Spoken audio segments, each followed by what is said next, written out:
She sold my inheritance. But the Rolex had a secret. When my dad died, all he left me was a Rolex.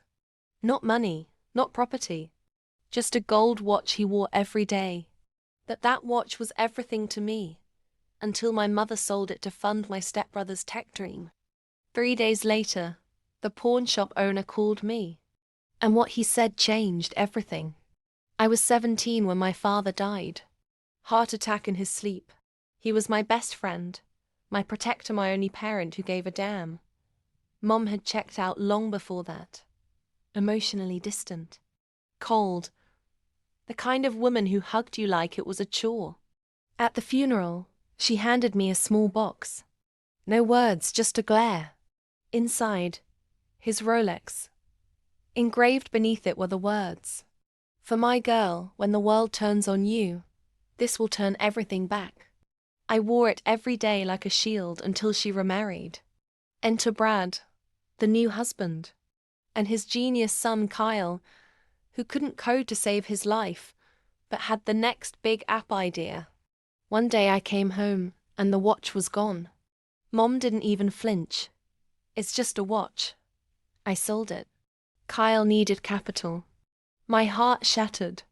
That was my father's final gift. She didn't care. She never did.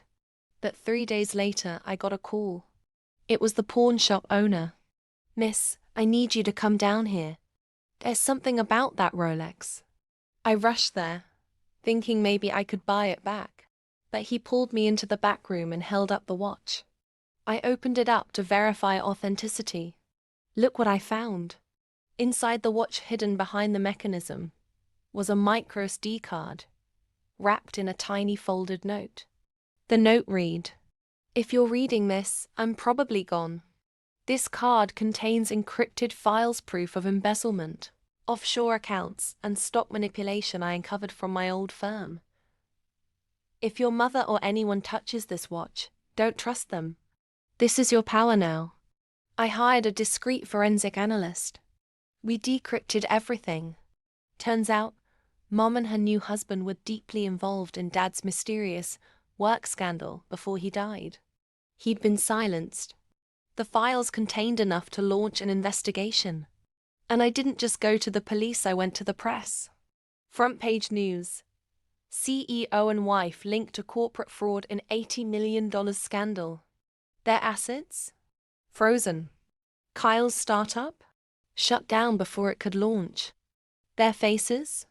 Plastered everywhere. And me?